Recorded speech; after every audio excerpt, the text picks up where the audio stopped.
Buenas tardes. Vamos a iniciar porque tenemos poco tiempo, tenemos una hora y luego va a haber un recital de unos amigos potentísimos, así que también les exhorto de que si tienen tiempo se queden para también escucharles. Mi nombre es Johan Mijail, yo trabajo escritura y performance. Y veníamos conversando sobre la posibilidad de pensar un espacio que es que luego se materializa para hablar sobre lo que podría entenderse como una literatura queer dominicana. Yo, mi primer libro, que se llama Por los Héroes del Caribe, lo publiqué en Chile hace poco más de 10 años, y es un libro que está orientado en Santo Domingo, donde aparecen estas corporalidades no heteronormativas, corporalidades racializadas, y va como haciendo un recorrido por la ciudad de manera poética, y es un libro que está muy influenciado en su origen en la novela de Rita, Papi, y también sobre todo La Estrategia de Chochueca, que es una novela que para mí siempre ha sido referencial. Yo creo muchísimo en las genealogías en relación a cómo se construye una práctica artística y una producción también intelectual, literaria, de creación de imágenes, etc. Y para mí, pues el encuentro con esa novela corta, La Estrategia de Chochueca, pues significó también un deseo de pensar una escritura que estaba orientada, digamos, en este territorio y en el reconocimiento de este territorio como un lugar del Caribe. Es decir, que estos cuerpos no heterosexuales, estos cuerpos no blancos que aparecen en las cosas que me interesa escribir, siempre van a estar enmarcados en ese posicionamiento. Luego yo me voy a Chile, que el libro, aunque está orientado en Santo Domingo, lo publiqué allá. Comienzo, digamos, en una formación más seria en relación al feminismo, que nosotras venimos marchando desde antes del 4%, cuando se hacían esas manifestaciones.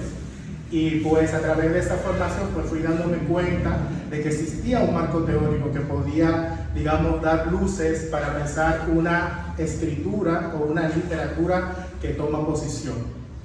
Y esa posición pues va a comprometerse con ciertas corporalidades que van a decir que no, digamos, a la inclusión perversa en esta sociedad del consumo y esta sociedad colonial.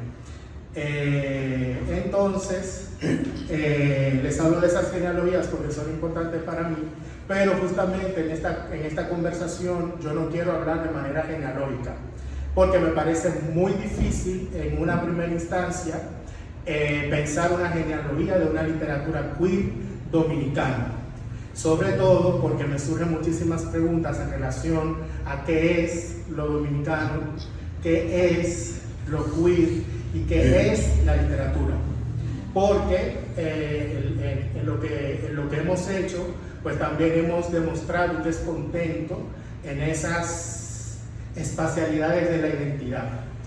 Y me interesa reconocer la literatura como un espacio de la longitud, como un proyecto universalizante de las imaginaciones que van a formar más adelante ese sistema mundo colonial. Y a propósito de Por los Héroes del Caribe, me recuerdo que cuando le presenté a alguien que yo respetaba mucho en ese momento, el texto me dijo: tienes que utilizar palabras donde gente de otros países te entienda. Esa gente no sabe lo que es un colmado, esa gente no sabe lo que es una ayuda perro, esa gente no sabe lo que es un motoconcho, esa gente no sabe lo que es una yola, etc. Y tanto así que en ese momento, cuando el libro se publica, les digo, hace más de 10 años en Chile, y agregamos un glosario por un consejo de la editorial, porque además el libro estaba publicado en Chile, pero esta persona que me dice esto es dominicana. Entonces ahí yo todavía no sabía entender de que había, digamos, una cosa, que es lo que he dicho, de un deseo universalizante de ese proyecto escritural, donde tú tienes que utilizar una serie de estrategias para volver tu texto global.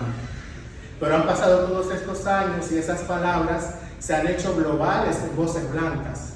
Hoy en día, y sobre todo en la música urbana, por ejemplo, aplaudimos y celebramos y pagamos mucho dinero para ver gente que utiliza esas palabras que regularmente son personas de Europa, Rosalía, y que esas palabras aparecen en el entramado de la plusvalía, del éxito y de la fama, pero que están, digamos, enmarcadas en ese racismo estructural y esa colonialidad del saber. Entonces, para hoy, como les he dicho, no voy a hacer una genealogía, por ejemplo, un recorrido de los libros que yo podría entender como queers, por ejemplo, o las intencionalidades quizás también de una literatura proto-queer. Y quiero tomar posición con respecto a eso. Eso va a ocurrir en una primera instancia, donde voy a reivindicar la importancia de la crítica cultural, brevemente, porque no, como les decía, no tenemos tanto tiempo. Y mientras yo voy pues planteando estos asuntos, si hay alguien que quiere hacer alguna intervención o surge alguna duda, pues puede levantar la mano y yo le doy la palabra. La idea es que pueda hacer algo más conversado y que se genere, digamos, un espacio de ese tipo. Lo otro que quiero hablar, y que eso no lo voy a leer, lo voy a comentar, es sobre el problema de los queer. Cómo resulta para nosotras problemático entendernos como personas queer o que nuestras producciones son queer, sobre todo pensando el racismo que estructura e imagina la forma de hacer. Y aún escribiéndolo con C, nos parece todavía problemático, porque hay todo un movimiento de la teoría queer y todos los movimientos, micromovimientos que surgen dentro de ese planteamiento teórico que surge en los años 90, sobre lo queer, pero escrito con C, pensando ahí un gesto de colonial para atribuirnos ese lugar de colonial a personas maricas, trans, travestis, lesbianas, personas que están fuera del sistema cis normativo, pero también todavía me parece problemático ese asunto de lo queer. Yo creo que las personas negras en estos territorios, las personas afrodescendientes, debemos inventar nuestra propia manera de nombrarnos. Eso se hace necesario porque yo creo que la gran violencia colonial, entre otras cosas, ha sido que nos han robado o que nos hayan intentado robar, para no darlo como un hecho finalizado, la posibilidad de imaginarnos. Por eso me interesa la literatura, la escritura, la performance, para construir textualidades e imágenes que nos permitan inventarnos un lugar y un tiempo. Porque nosotras no tenemos un espacio, nosotras no tenemos un tiempo. Luego me gustaría finalizar con una serie de comentarios en relación a proyectos que iniciamos colectivamente con gente que también está acá. En un momento cuando yo regreso después de 10 años de Chile, que ya de eso hace 5 años, y nos reuníamos mensualmente en Librería Mamey, antes del COVID, que se podía tener acceso al patio y otros espacios ahí, y nos reuníamos mensualmente un grupo de gente no heterosexual, regularmente no heterosexual, porque siempre se colaban, claro, para escuchar nuestras escrituras que estaban dinamitando, intentando estallar en su potencia ese régimen. Cuando me refiero a heterosexual, que siempre lo aclaro, no me refiero a la práctica sexual heterosexual, sino entender la heterosexualidad como un régimen político, draconiano, que no admite preguntas. Hay también en esa producción del texto una potencia de inscribir nuestras corporalidades no cis, no blancas, no heterosexuales. Y eso es importante porque si pensamos sobre el contexto en que se da la literatura dominicana, si eso existiese en un contexto queer, la gran mayoría, por ejemplo, de antologías que existen acá, que ni siquiera se nombran queer, sino gays, son regularmente gente heterosexual que escribe historias de personas maricas, trans, travestis. Y eso me parece problemático. Porque por lo mismo que he dicho, no tenemos un espacio ni un tiempo. Por eso prefiero como apuntar a estas cosas fragmentadas de manera veloz, porque solo tengo una hora, para generar, digamos, la conversación y que esto pueda, como en otras instancias, también darnos la posibilidad de pensarnos colectivamente. La importancia de la crítica. ¿Puedo conseguir agua? Por favor. Proponer una crítica cultural implica siempre un gesto de crueldad. La negación la navegación por caminos porosos que en su búsqueda de profundidad pueden activar escenarios complejos y dolorosos. La crueldad contenida en las implicaciones de la toma de la palabra, en el deseo imperioso de tomar posición.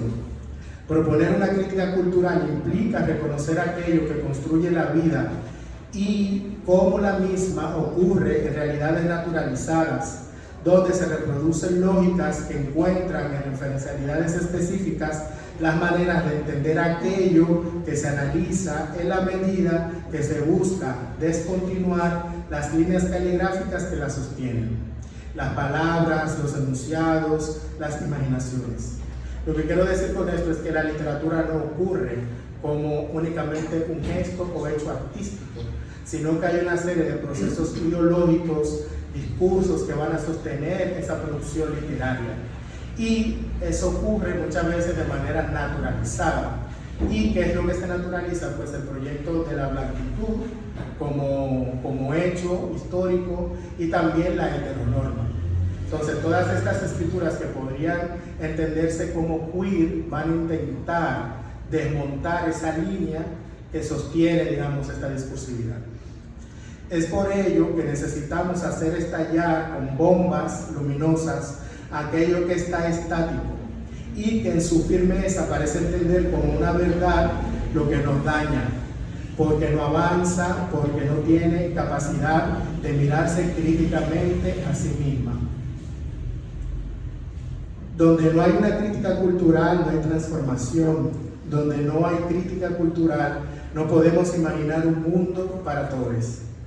Con esto quiero decir que articular esa forma de la palabra implica escudriñar sobre el reconocimiento de un yo individual que se vuelve colectivo, experimentar con una para expandir la reflexión a la colectividad que ha construido una historia donde se pacta de manera tácita sobre cómo deberían de funcionar los procesos, sean literarios o no. La literatura, así en mayúscula, la literatura de la herencia universalizante, heteronormativa y blanca. Es por ello que nosotras escribimos intentando proponer interrupciones a las lógicas hegemónicas de producción de sentido. Lo hacemos necesitando pulsaciones escriturales que nieguen el triunfo de la heterosexualidad como forma de organización de la vida. Lo hacemos intentando producir microfugas a las maneras de representación que ubican en realidades supremacistas unos cuerpos y rechazan otros. Nosotras escribimos intentando dinamitar los aparatos de producción cognitiva que se alinean a narraciones racistas porque los cuerpos que tenemos no son ni heterosexuales ni blancos. Desde ahí intentamos proponer críticas activistas situadas, eso lo aprendí de las feministas, que toman posición frente a las formas hegemónicas de gestionar los discursos artísticos y la producción epistemológica. Es así como hemos podido encontrar un lugar en los flujos de circulación donde podamos negar una simpatía o un estar cómoda dentro del capitalismo global, proponiendo conceptos, prácticas, experiencias, imágenes y formas de organización que traicionen aquello que produce habitualmente sentido dentro del trabajo cultural. Nosotras así nos estamos escribiendo e inscribiendo dentro de lo contemporáneo, mediante un modo profundo que nos permite ofrecer un horizonte autobiográfico en busca de la colectivización de nuestra pena morena, las maneras de habitar nuestras negricias y presencias travestis, la excentricidad que nos constituye en nuestras sexualidades desviadas de la normatividad cis heterosexual. Nosotras participamos de otro proyecto que no es el proyecto de esa literatura universalizante.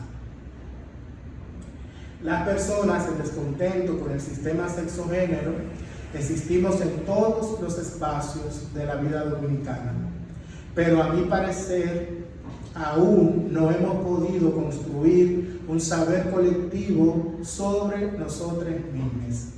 No podemos decir que tenemos todavía una contrahistoria que nos permita hacer mutar la opresión que vivimos en una perspectiva crítica y estético-política de la colonialidad del poder. Por eso me parece casi imposible en este momento pensar una genealogía de una literatura queer dominicana. Pienso, como ya he dicho antes, de que debería de generarse un espacio de crítica a esos lugares que se entienden como inamovibles. Pensar colectivamente qué entendemos como dominicano, qué entendemos como literatura y qué entendemos como queer. Esto porque no hemos aprendido que no es necesario pedir disculpas o referirnos frente a la racionalidad de la mente hetero con justificaciones. Le hemos tenido miedo al terrorismo que provoca la producción de un texto que diga que lo que necesitamos es un lenguaje. Lo que necesitamos es un lenguaje sobre el cual inventarnos un lugar y un tiempo. El feminismo que circula aquí es un feminismo que como movimiento de lucha ha intentado recuperar sus epistemologías blanco-mestizas, blanqueadas, heterosexuales y trans, travestis, excluyentes. El feminismo que circula aquí es primero trans, excluyente y putofóbico, olvidando por ejemplo a las trabajadoras sexuales, los migrantes, el feminismo dominicano como la sociedad en su conjunto también ha castrado su ano. Una microrevolución sexual se inicia con una acción: dilatar el ano colectivo. Cuando el ano social es capaz de abrirse, abrir el ano públicamente para conocer el cuerpo. La invención de una historia para nosotros en un contexto dominicano requiere de la producción de un texto que desglose gestos decoloniales de comprensión de la memoria de los cuerpos no blancos, fuera de las cartografías de la herencia colonial. No hay un avance en el marco jurídico si no hay un lugar donde imaginarlo, y eso lleva consigo la comprensión del tiempo como posibilidad de alteración de la línea recta que sustenta la idea de lo nacional.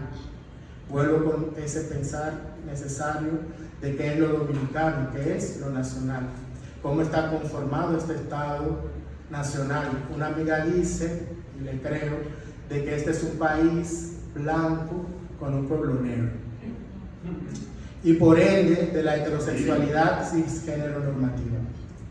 Ya se ha dicho, una microrevolución sexual no la hacen los mejores. En el contexto racista dominicano, una revolución sexual no la hará la gente blanca, porque no conocen el dolor sobre el que se han levantado las lógicas donde se sustenta la desigualdad en nuestro ecosistema emblanquecido. Por ejemplo, a mí me parece interesante pensar lo autobiográfico, y también era una de las preguntas que yo tenía: ¿cómo hablar de la literatura queer en este contexto cuando una es parte de? Es problemático porque va a aparecer un yo, pero este yo, porque voy a hacer algo anecdótico para poder pensar esto que he dicho, no es un yo yoísta, no es un yo del ego, es un yo que va a responder todas las veces que en otros lugares me han dicho que no conocen a ninguna otra marica que produzca literatura en el contexto local. O cuando me han dicho, que eso me parece interesantísimo, porque una amiga tiene una respuesta a eso, de que eres la primera que hizo tal cosa, eres la primera travesti que se tradujo al italiano, eres la primera travesti que se tradujo al portugués, pensando en un contexto de la escena local. Pero esta amiga tiene una respuesta: ninguna es la primera. Lo que pasa es que no nos han dado las posibilidades de visibilizar, aunque esa palabra es problemática, cuáles son las formas en que nosotras también operamos. Nosotras no escribimos dentro de esas lógicas de esa literatura como proyecto occidentalizador, pues que ya he comentado. Nosotras nos reunimos en otra temporalidad. nos encontramos en el Parque Duarte y ahí ocurre también la literatura, en el gesto de pensar ese espacio y otro como un lugar distópico. En ese momento del abrazo espontáneo, donde una persona negra puede conectar afectivamente con otra persona negra, está ocurriendo ese proyecto literario que podría ser un argumento para cuestionar este pacto que tiene esta sociedad con la heteronormatividad y con la blanquitud. En ese momento del chisme y el comentario que una hace de la otra y que de la otra y que la otra hace de una, ahí aparecen también estos gestos literarios, en la pelelengua, en el bochinche, en la puya. Una amiga travesti con la cual tengo una conexión y que voy a citar más adelante, piensa esto también como géneros literarios.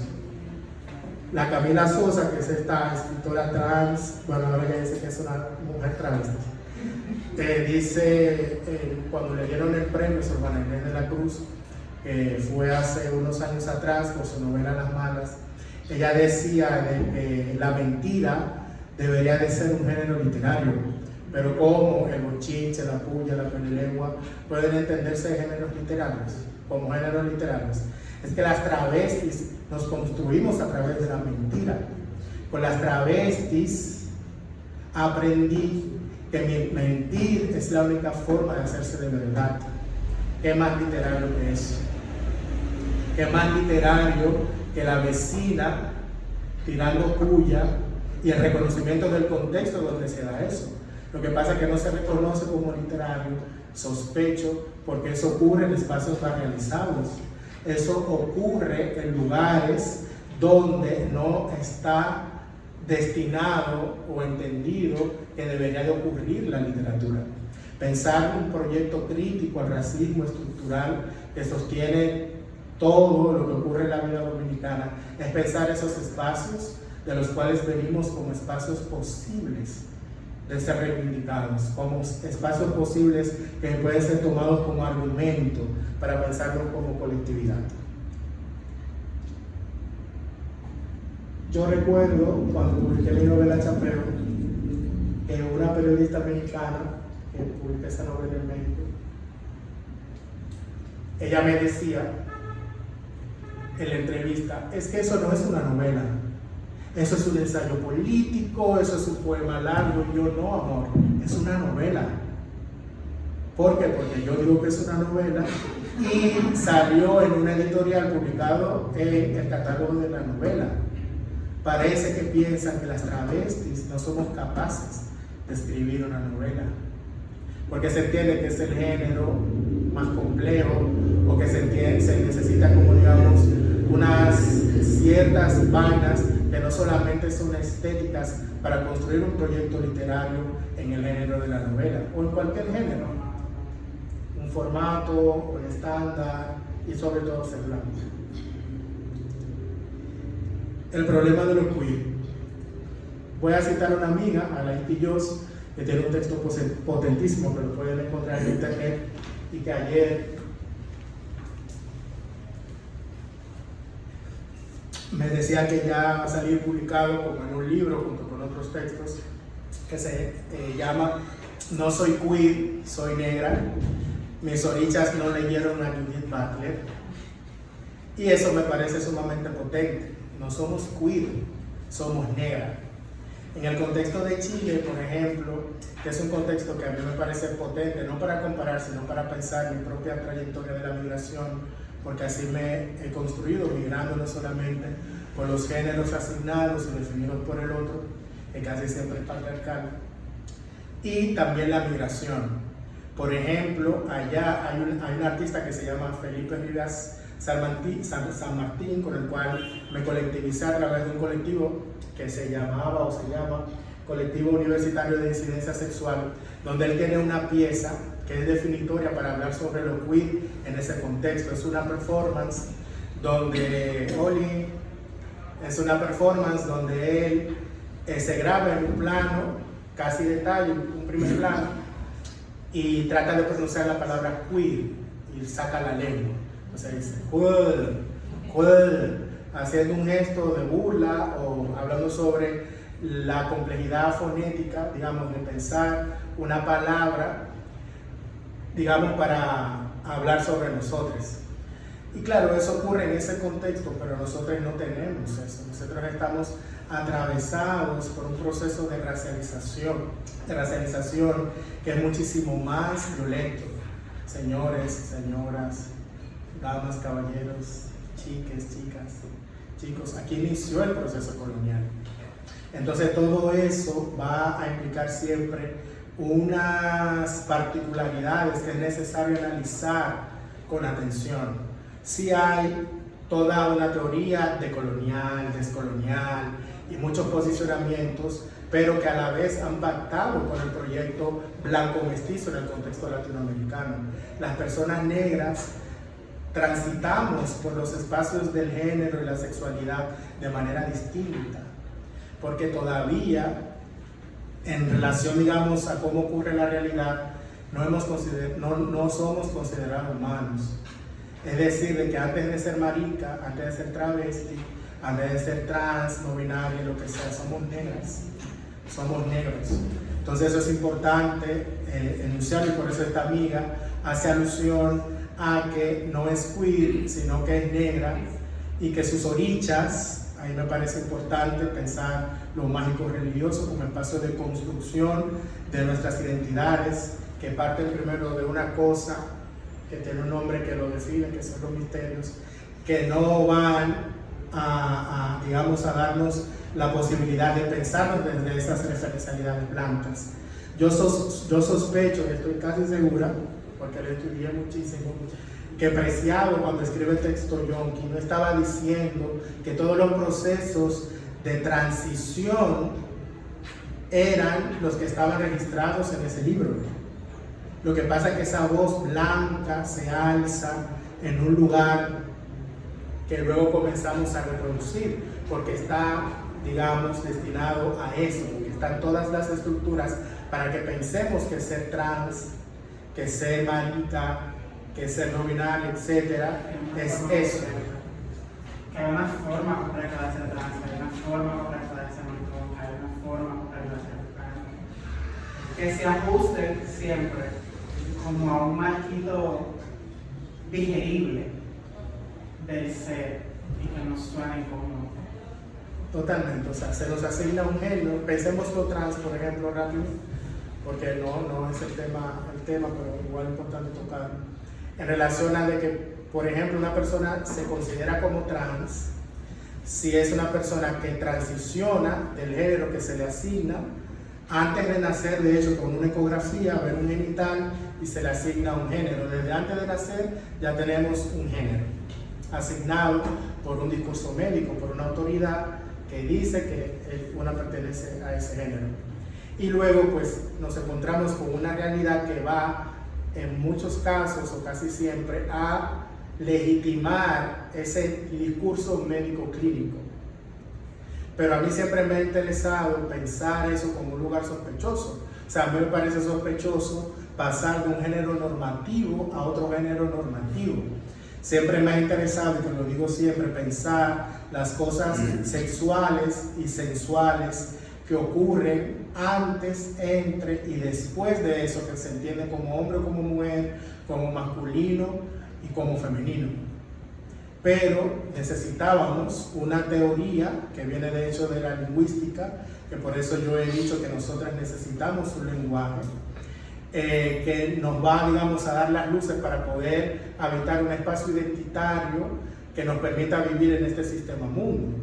A mí me da mucha risa porque la gente siempre me pregunta, y me imagino que también le pasa a algunas de las personas que están acá, que cómo te nombro. De hecho se volvió como una ética de que cuando estamos en espacios queer, marica, trans, travestis, para que las personas se presenten, que digan su pronombre, de cómo quiere ser tratado. Eso lo veo potente porque puede generar, digamos, vinculaciones sanas entre una colectividad, pero también me parece peligroso, porque la vida no es la identidad. La vida, de hecho, escapa a la idea de la identidad.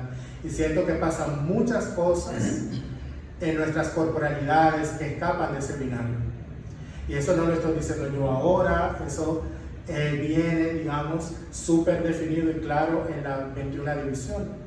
O sea, hay una herencia que nosotros portamos que es importante reivindicar.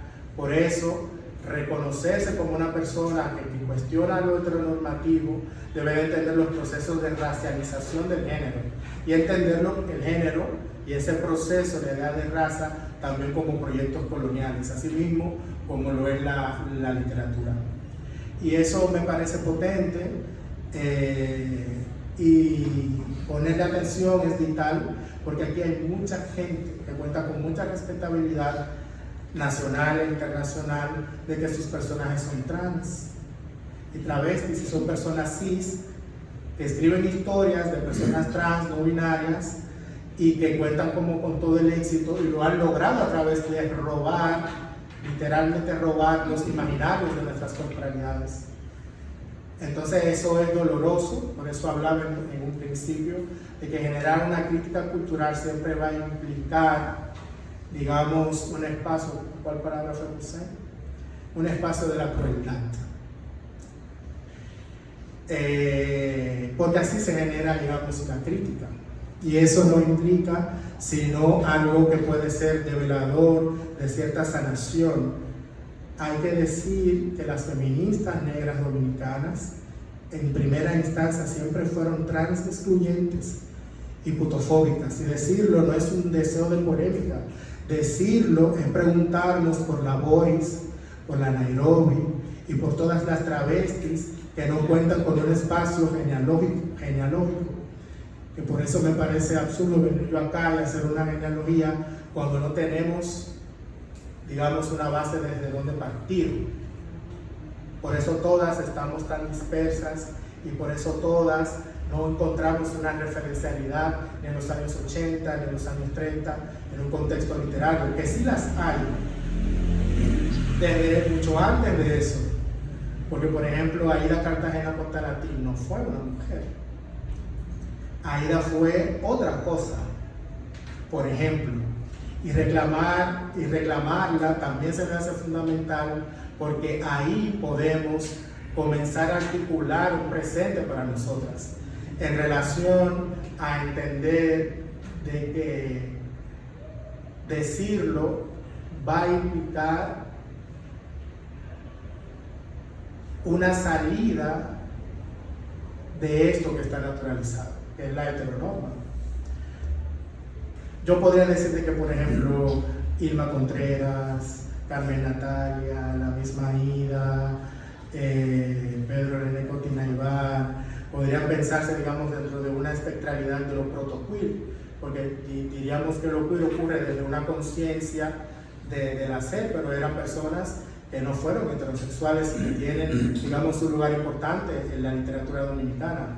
Pero en tantas conversaciones que hemos tenido, eso resulta un espacio polémico, porque siempre han querido decir que las maricas, las travestis, las trans no formamos parte de esto. Y como he dicho en el texto, siempre hemos estado en todas partes, en todas partes. A mí me da mucha risa a veces cuando me toca hablar aquí en mi país, que de hecho me da mucho miedo siempre hablar acá, de que tú hablas sobre las travestis y la gente dice, ay, yo nunca había escuchado eso, mi amor. Las travestis están en todos lados, lo que pasa es que no la ves. Yo quiero verte a ti en tus fotos que subes a Instagram de las fiestas con las travestis. Yo quiero ver en tu círculo social y afectivo personas trans. Yo quiero saber, esto es una pregunta que siempre hago, ¿quién de esta sala ha tratado alguna vez a una travesti con amor? ¿Quién alguna vez ha llamado por teléfono a una amiga trans, a una persona negra, para preguntarle si tiene dónde vivir, si ha comido?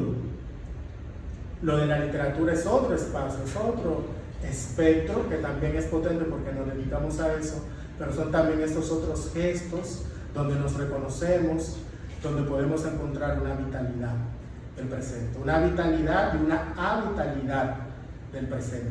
¿Quieres decir algo? Bueno, sí, estaba hablando, hola, gracias. Yo soy Manuel Piñeiro y bueno, como yo soy autor gay de aquí, de República Dominicana, y cuando levanté la mano cuando tú hiciste el comentario, porque cuando yo viví en Argentina, estaba haciendo la maestría, me presentaron un trans, mujer a hombre, y obviamente yo no estuve en ningún momento cerca en toda mi infancia, ni creciendo aquí, ni en el colegio, ni en ningún lado cerca de alguien trans. Sí, mi terapeuta, que tuve de muy temprana edad, me explicó lo que era la hormona femenina, la hormona masculina, y me coachó para que yo me quisiera como yo soy. Volviendo al punto, cuando conocí el trans, no sé por qué, yo tuve una sensación de que no entendí lo que acaba de suceder. Y prácticamente me pellizqué a mí mismo, porque yo dije, pero bueno, o sea, ¿qué es lo que estoy pensando? Yo me volteé y a la persona que estaba viendo lo congratulé por tú sabes, la valentía que tuvo por ser trans a tan temprana edad. Y ahí entablé conversación y me enteré que como desde cuando tenía 13 años y buscándose que lo desheredaran de su familia, él logró, o sea, cronológicamente, llegar a ser el trans que era.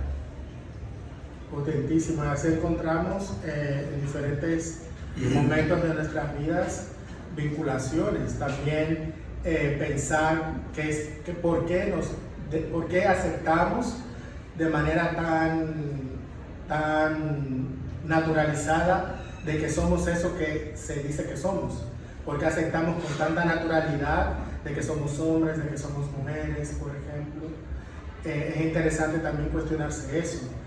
Como también en los procesos de racialización, como le he dicho, y citando a esta amiga, pues, este es un país blanco con un pueblo negro, y mucha gente se da cuenta de que es afrodescendiente y que es negro cuando se va a otro lugar, en el extranjero le dicen que es negro.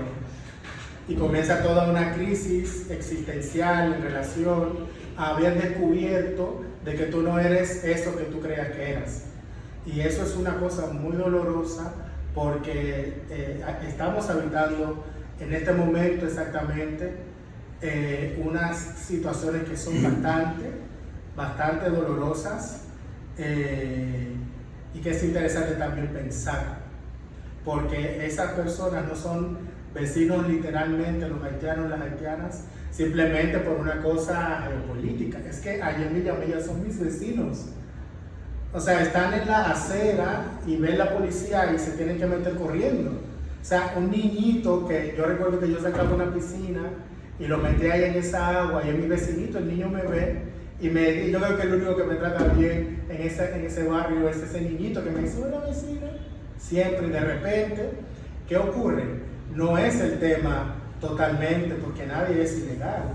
El tema es que hay unas estructuras de poder que van a establecer de cómo nos vamos a relacionar con esa persona, porque al final esa persona que no tiene, el padre de este niño, por ejemplo, que no tiene ni siquiera para pagar donde vive, porque no hay tampoco trabajo, al final consiguió 8,000 pesos, no sé cómo, y lo soltaron, no lo deportaron. O sea, hay toda una mafia que como país también tenemos que cuestionarnos. ¿Entiendes? Porque es que no se trata únicamente de que las personas no tienen papeles, es que se meten en los batalles a robarle la tierra a la gente negra. Gente negra dominicana desnacionalizada. Entonces son una serie de estructuras que es importante como mirar críticamente. Esto también forma parte de pensar una literatura, lo queer, no solamente vinculado a la sexualidad, el género, sino también a todos esos aspectos que son importantes pensarlos, y pensarlos con esa palabra interseccionalmente para poder, digamos, intentar armar un cuerpo que nos permita, digamos, tomar posición y una conciencia sobre lo que significa estar en este mundo. Como tenemos que pasar a ver el recital, me queda poco tiempo, pero yo quiero compartirles rápidamente, igual tengo un texto más largo, pero compartirles que luego de que yo regresé de Chile, hace 6 años aproximadamente, gente que también está acá comenzó a formar parte de un proyecto que yo le llamamos Lecturas Queer. Y como yo les decía, mensualmente nos reuníamos y participábamos gente no heterosexual que circulaba por esos espacios y tenía la posibilidad pues de compartir sus lecturas. Esto ocurría en Librería Mamey, que también era como una situación compleja, imagínense, toda esa gente negra ahí. Eso era fuerte y la gente me decía, pero ¿por qué lo haces ahí, mija, ahí? Me miraron mal. Y yo, mi amor, a mí también me miran mal, pero que aquí hay un micrófono, hay un proyector, hay sillas, ocupemos este lugar. Y siempre han sido aliados y siempre han sido también muy generosos. No sé cómo paso acá la diapositiva. Bueno, esas lecturas queer fueron ocurriendo y se detuvieron por el COVID. Yo intenté hacer a través de las redes sociales también los encuentros, pero eso fue, digamos, también mermando. Y esas lecturas devinieron esta microeditorial que se llama Catinga Ediciones. Yo lo entiendo como un proyecto editorial donde es una extensión de mi propio transvestismo. El travestismo, además de ser una práctica ancestral, además de ser muchísimas otras cosas, yo lo entiendo que es un lugar donde podemos, digamos, expandir la lengua. Eso yo lo aprendí cuando en Chile murió la hija de Perra, que decía, cuando se muere la perra se expande la leva. Eso me parecía interesante también, cómo potenciar los proyectos literarios de otras personas que casi en primera instancia eran las mismas personas que participaban de las lecturas. Pero ¿qué significa? Pensando en los medios culturales, editoriales con los que contamos, cómo también sacar hacia adelante un proyecto de editorial. O sea, no hay dinero para imprimir los libros, pero nosotras utilizamos otras estrategias para poner a circular esas escrituras. Entonces, desde el editorial, ¿cómo pasó acá? Quiero mostrarle como algunos textos que no necesariamente todas las personas que han participado de esas instancias sean dominicanas para pensar la literatura queer, pero mucha gente dominicana ha participado de estos espacios. Y con Catinga Ediciones proponemos un proyecto de taller donde hay un ejercicio y estas personas tienen que producir un texto. Entonces, por ejemplo, cada edición va a implicar, digamos, la publicación de una fanzine que hasta este momento, un libro, que hasta este momento ha salido una sola edición impresa de todas las ediciones, porque es carísimo imprimir acá.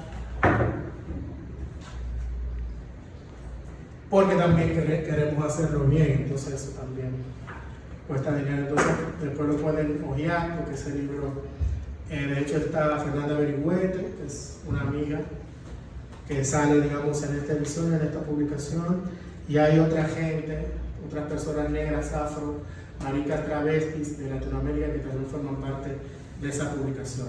Y estas son las portadas, por ejemplo, de esas primeras instancias de talleres.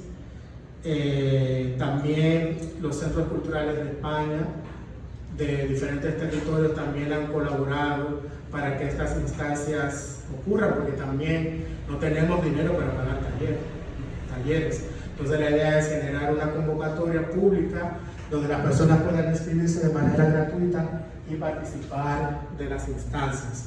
Y muchas veces, en un primer momento, en los primeros años, recibí apoyo, digamos, de los centros culturales de España, de Bolivia, de Honduras, de Argentina, de acá también. Cuando intenté acercarme también por convocatorias a Naciones Unidas y demás, esto es un chisme, pero yo creo que es importante. Cuando ya teníamos todos, tú estuviste en este, ¿no? Sí.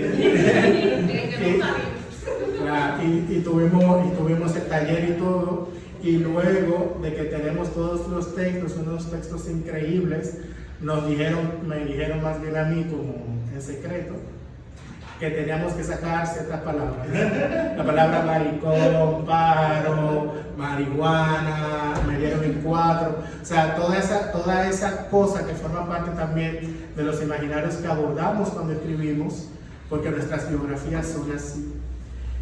Nos dijeron que eso había que editarlo y sacarlo. Y al final nos organizamos para no hacer la publicación con ellos porque entendíamos de que era imposible. De hecho, para mí era como imposible imaginar cómo sacar esas palabras que eran tan de nosotros para, digamos, corresponder a un fondo y demás. Entonces luego jamás no lo volvieron a invitar. Estas son otras ediciones, y bueno, ahí está el Mamé, que yo creo que ya no hay ejemplares de esa que sí pudimos imprimir con unas amigas de Cali que tienen un proyecto de impresora en rizo que se llama Casa Futura, y con ellas hemos podido generar diferentes proyectos también potentes en relación a encontrar una posibilidad de cómo imprimir nuestros textos. Una amiga una vez me dijo, me hacía la pregunta a propósito de un discurso ecologista y demás, que por qué imprimir por todo el daño como que se le hace al planeta. Y hoy que es día del libro, yo no logro imaginar una vida para mí que no sea haciendo libros. O sea, es lo que yo he hecho todo el tiempo, y no lo hago únicamente por hacer el libro, sino de que yo siento que esos archivos son fundamentales para poder tener un registro de las cosas que estamos produciendo.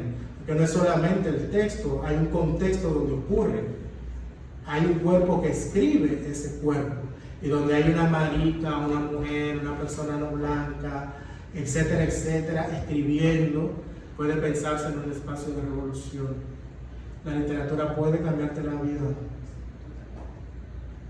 Quiero mostrarles también, espérate, yo no entiendo.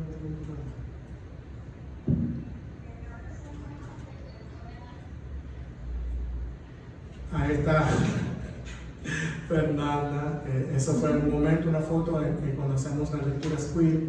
Y con lecturas queer, y esto es para finalizar y también hacer un regalo para conocer esa literatura queer, hicimos un proyecto donde hicimos una serie de publicaciones, porque todo el pensamiento que engloba lo que es Catin Ediciones es para mí fundamental pensar en la publicación y distribución de escrituras producidas por personas afrodescendientes y negras, LGBTQ+, y autores que han publicado, autoras que han publicado. Pues están César Peralta, con un libro increíble, que yo tengo muchísimo, que no veo a César, que se llama Entre pieles de negro, un amanecer, un recorrido también por la ciudad de Santo Domingo, por referencias como muy puntuales de autores negros también.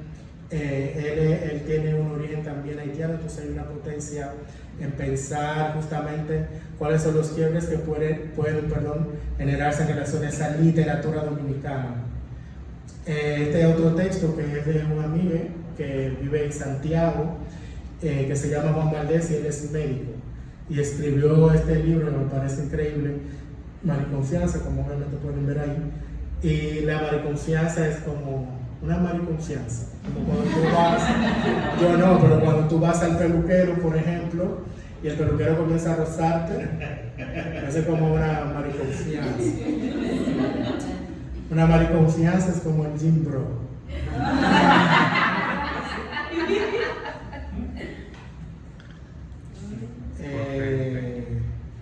Bueno, Santo Domingo is Burning, que es un libro que yo publiqué, y también por diferentes procesos que se dieron, y también con conexiones con amigues en Ayayala, que tienen también proyectos de editoriales. El libro se ha publicado como en muchas ediciones, que también eso ha sido interesantísimo, como la rizo, impresión en rizo, a través de esa manera artesanal, da un panorama distinto y para mí político en relación a cómo imprimir los libros con el pensamiento que estamos haciendo. Eso es un tema complejísimo porque está todo este boom de las editoriales independientes, pero de independiente no tienen nada. O sea, se quedan con el texto, se quedan con los contratos, se quedan con las ventas, no hay una circulación, digamos, del autor, y todo se queda como en un lugar donde esa persona muchas veces no encuentra no se le da una retribución. Yo he sido como sumamente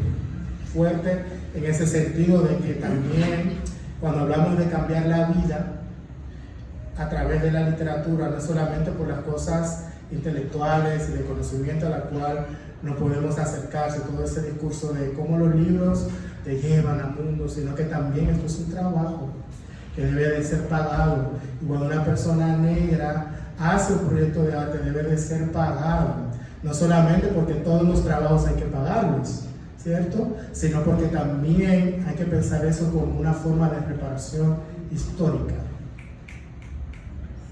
Puello, que es un amigo transmasculino que está en resistencia sexual y racial en Honduras. No sé si ya se fue a Argentina porque me había dicho que se iba a Argentina a hacer un máster, porque las personas trans de acá a mí me sorprenden diferentes historias, cómo se construyen a sí mismas. Sí. O sea, tú ves a la pajarita, a la paula, a la chica permiso, a la chacata, ¿a cuál? A la peli. Claro, a la piri, tú dices como wow, a pesar de que no existen leyes que nos cuiden, a pesar de la burla, del rechazo, de la discriminación, se construyen de manera que muchas otras personas trans en otros contextos con más privilegios no lo logran, y Hu es un ejemplo de eso, de esa que estamos hablando del mundo. Ágata, que me imagino que la conocen porque es famosa, que habla en este libro con una poética muy relacionada a su transición y como todos esos procesos. Y nada, muchas gracias por la escucha, me siento como muy afortunada de tener la posibilidad de hacer algo acá. Ojalá que esta conversación, que no ha sido como tampoco muy de conversación, pero que se siga expandiendo, extendiendo, y que existan otras instancias donde se pueda, digamos, seguir hablando sobre esto que nos importa tanto.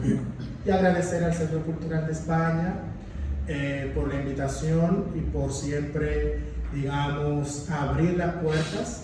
Yo creo que la institución, en el contexto cultural dominicano, que más solidario, por decirlo de alguna manera, ha sido con nosotras, con las personas LGBTQ+. Entonces eso también se agradece. Se agradece esa contradicción. Afuera hay una feria del libro y ahí pueden encontrar en el stand de Mamey mi novela Chapeo, la segunda edición, que está ahí, con una portada increíble de Juliana Ariza con Santa Marta encima de un chivo. Para quien les interese puedan pasar por ahí, pero además también hay muchísimas publicaciones potentísimas que pueden conocer y adquirir. Y nada, muchas gracias por venir.